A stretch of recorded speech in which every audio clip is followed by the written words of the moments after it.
ہمارے لیے آج کی تلاوت مکاشفہ کی کتاب اس کے 11ویں باب کی 19ویں اور پھر 12ویں باب کی پہلی سے چھٹی اور 10ویں آیت تک۔ اور خدا کی ہیکل آسمان میں کھل گئی اور اس کی ہیکل میں اس کے عہد کا صندوق نظر آیا، اور بجلیاں اور آوازیں اور گرجیں پیدا ہوئیں، اور زلزلہ آیا اور بڑے بڑے اولے پڑے۔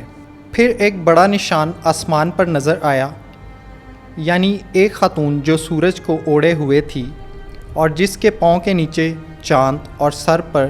12 ستاروں کا تاج تھا۔ وہ حاملہ تھی اور تکلیف میں ہو کر درد ذیخ کے سبب سے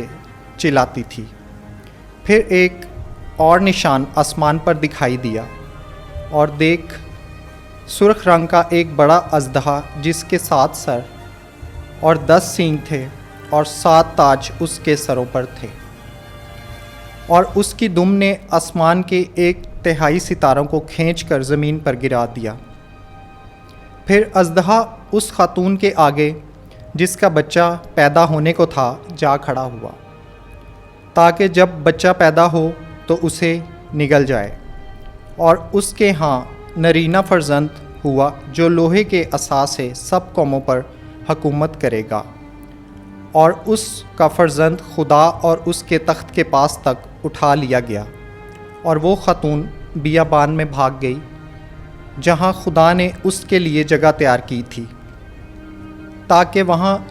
1260 دن تک اس کی پرورش کی جائے۔ اور میں نے ایک بڑی آواز آسمان میں یہ کہتے سنی کہ اب نجات اور قدرت اور ہمارے خدا کی بادشاہی اور اس کے مسیح کا اختیار ظاہر ہوا، کیونکہ ہمارے بھائیوں پر وہ تہمت لگانے والا گرا دیا گیا جو رات دن ہمارے خدا کے آگے ان پر تہمت لگایا کرتا تھا۔ پاک کلام کا پڑھا اور سنا جانا ہم سب کے لیے باعث برکت ہو۔ خدا کا شکر ہو۔